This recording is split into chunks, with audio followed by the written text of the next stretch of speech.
آغاز اہم خبر کے ساتھ کہ سعودی عرب کی طرز پر دیگر ممالک بھی معاہدے کے خواہش مند ہیں۔ نائب وزیر اعظم اسحاق ڈار کے لندن میں میڈیا ٹاک، کہا پاک سعودیہ معاہدہ ایک رات میں طے نہیں پایا، کئی ماہ لگے ہیں۔ پاکستان اور سعودی عرب کے درمیان ہونے والا معاہدہ تاریخی ہے۔ اسٹریٹجک میوچل ڈیفنس ایگریمنٹ پرسوں سائن ہوا ہے، وہ آلریڈی انفارملی تو ہمیشہ سے اسی پہ بلیف تھا پاکستانی قوم کا، پاکستان کی حکومت کا، اور اسی پہ ایک فارمل ایگریمنٹ سائن ہوا ہے۔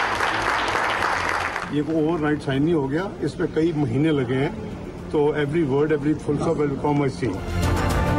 کافی کنٹریز کا ڈیزائر ہے اس ڈیولپمنٹ کے بعد کہ وہ بھی اس طرح کے کوئی ارینجمنٹ کرے۔ سعودیہ نے بھی کبھی پاکستان کو مشکل وقت جب آیا، سعودیہ ہمارے ساتھ ہمیشہ کھڑا رہا ہے، اور آپ کو یاد ہے کہ سینکشنز کے بعد ان کی جو سپورٹ تھی بڑی ریلیونٹ تھی اور بہت امپورٹنٹ تھی۔ اسی طرح آپ کی جو کرنٹ کرائسس رہے ہیں پچھلے یعنی 18 سے 22 کی وجہ سے، جو کہ 24ویں معیشت 47ویں گھر کے ہو گیا، اور IMF کا پروگرام کے لیے آپ کو سپورٹ چاہیے تھی، اس میں بھی سعودیہ نے بہت بڑا ایک رول ادا کیا۔ تو میں سمجھتا ہوں کہ ہمیں ساری چیزوں کو یاد رکھنا چاہیے۔ بھارت ریاستی طور پر پاکستان میں دہشت گردی میں ملوث ہے، DG ISPR lieutenant general Ahmed Sharif Chaudhry کا جرمن جریدے کو انٹرویو۔ انہوں نے کہا کہ غیر قانونی افغان باشندوں کے پاکستان میں دہشت گردی میں ملوث ہونے کے مستند شواہد موجود ہیں۔ The important substantive part in you is that whether we would like to engage with the Indians or not. Pakistan believes that there's always that the issues needs resolution, and it's very important that the international players, especially players like USA, they must intervene and they need to come and resolve the issues like which are the enduring reasons of the conflict that is going on. I think the correct term is not insurgent.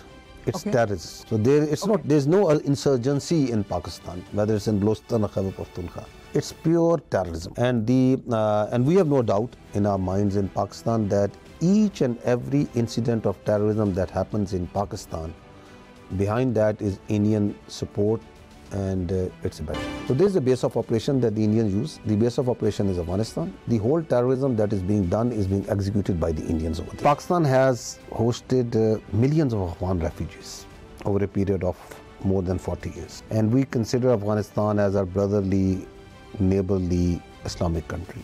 Refugees that came from Afghanistan, because we need to understand the context of what's going on right now. There is a lot of empirical evidence that a lot of these Afghans who are here, they are involved in terrorism, they are involved in criminal activities, they are involved in drug trafficking, in narco, in multiple things. ایک وزیر اعظم ہوا کرتا تھا جسے الٹی سیدھی حرکتوں پر جہاز سے اتارا گیا۔ وزیر اعلیٰ پنجاب مریم نواز کا سرگودا میں خطاب، کہا شہباز شریف کو سعودی عرب میں وہ عزت ملی جو دنیا دیکھتی رہ گئی۔ سرگودا والوں، آپ کو الیکٹرک بسز کا تحفہ بہت بہت مبارک ہو۔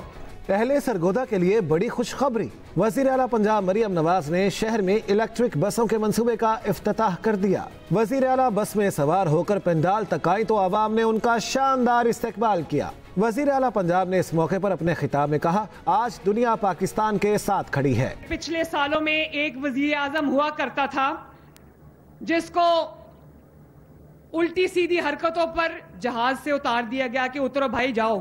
دوسرا وزیر اعظم نواز شریف کا بھائی محمد شہباز شریف، جب اس کا جہاز سعودی ایئر سپیس میں انٹر ہوا تو اس کو سعودی جنگی جہازوں کی سلامی دی گئی۔ مریم نواز نے یقین دلایا کہ جب تک آخری سیلاب متاثرہ شخص اپنے گھر میں آباد نہیں ہو جاتا، سکون سے نہیں بیٹھیں گی۔ 10 لاکھ روپیہ جن کا گھر گر گیا ہے، جن کا پارشل گھر گرا ہے، جو اس کو ہم 5 لاکھ روپیہ دے رہے ہیں۔ ابتدائی طور پر ضلع بھر میں 33 الیکٹرک بسیں 4 روٹس پر چلیں گی، جس سے روزانہ 25,000 شہریوں کو فائدہ ہوگا۔ خواتین، بزرگ، طلباء اور خصوصی افراد مفت سفر کر سکیں گے۔ نفاست حسنین، ایکسپریس نیوز، سرگودا۔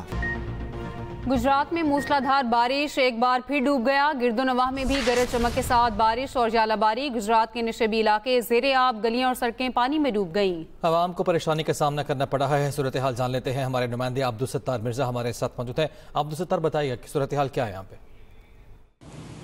جی بالکل، گجرات میں جو ہے آدھے گھنٹے کی جو طوفانی بارش ہے، ہر طرف جل تھل ہو چکا ہے۔ جہاں اس بارش جو ہے مرجائے چہرے کھلے اٹھے ہیں، وہاں نشیبی علاقے زیر آب آنے کی وجہ سے جو ہے مکین ہیں وہ خاصے پریشان دکھائی دے رہے ہیں۔ میں اس وقت پرنس چوک میں موجود ہوں، وہ جہاں شہری سے جانتے ہیں کہ یہاں کیا صورتحال ہے بارش سے۔ سر آپ کے سامنے یہ دیکھ لیں، تقریباً آدھا گھنٹہ بارش ہوئی ہے ادھر، ٹھیک ہے، اور یہ پانی جو ہے نا یہ رات تک نہیں اترنا، شام تک یہ پانی نہیں جائے گا، ٹھیک ہے۔ انتظامیہ کچھ بھی نہیں کر رہی، ٹھیک ہے، بارش اتنی ہوتی ہے نہیں جتنا پانی آ جاتا ہے، ٹھیک ہے۔ دیکھیں بارش کی وجہ سے ہر شہری پریشان دکھائی دے رہا ہے۔ بارش سے جہاں لوگوں کی پریشانیوں میں اضافہ ہو رہا ہے، وہیں 4 سے 5 گھنٹے ہو چکے ہیں شہری علاقوں میں جو ہے وہ بجلی کی بھی بندش ہے۔ نشیبی علاقوں میں پانی کی نکاسی کے لیے واسا میونسپل کارپوریشن کا عملہ جو ہے وہ متحرک دکھائی دے رہا ہے۔ ٹھیک ہے، شکریہ آپ کا عبدالستار۔ آپ نے کہا کہ آگے بڑھتے ہیں۔ لاہور میں تیز ہوا کے ساتھ موسلا دھار بارش کا سلسلہ جاری ہے۔ بارش سے حبس اور گرمی کی شدت میں کمی آ گئی ہے، موسم خوشگوار ہو گیا۔ لاہور قذافی اسٹیڈیم میں ہونے والا ویمنز ون ڈے میچ روک دیا گیا۔ شیخوپورہ ماناوالا گردونواہ میں بھی تیز بارش۔ امریکی صدر ٹرمپ کا چینی صدر شی جن پنگ سے ٹیلی فونک رابطہ۔ چینی میڈیا کے مطابق ٹیلی فونک گفتگو میں ٹک ٹاک اور ٹیرس سمیت دیگر امور پر تبادلہ خیال ہوا۔ کراچی سپر ہائی وے پر مختلف تنظیموں، ٹرک ڈمپر ایسوسی ایشن کا احتجاج۔ مظاہرین کا سہراب گوڈ سرنگی ختم کرنے کے خلاف دھرنا۔ احتجاج کے بعد سپر ہائی وے بند، ٹریفک کی روانی معطل۔ کراچی میں پانی کے مسئلے کا حل نکالنا ہے، قدرتی آفت کے دوران سیاست نہیں کرنی چاہیے۔ بلاول بھٹو زرداری کا وزیر اعلیٰ سندھ کے ساتھ کراچی میں TP1 گٹر باغیچہ کا دورہ، کہا کہ امید ہے وزیر اعظم کراچی کو شہباز سپیڈ دینے کا وعدہ پورا کریں گے۔ مظفر گڑھ کے 8 سیلاب متاثرہ دیہات میں ضروری امداد کی ترسیل۔ سینئر وزیر مریم اورنگزیب، خواجہ سلمان رفیق اور دیگر وزراء نے امدادی سامان کی تقسیم کی نگرانی کی ہے۔ مریم اورنگزیب اور وزارتی ٹیم کی آمد پر سیلاب متاثرین کا خیر مقدم۔ اس بلیٹن سے اب تک کے لیے اتنا ہی۔ مزید خبروں کے لیے وزٹ کیجیے express.pk۔ آپ دیکھتے رہیے ایکسپریس نیوز۔ رکھیے ہر خبر پر نظر۔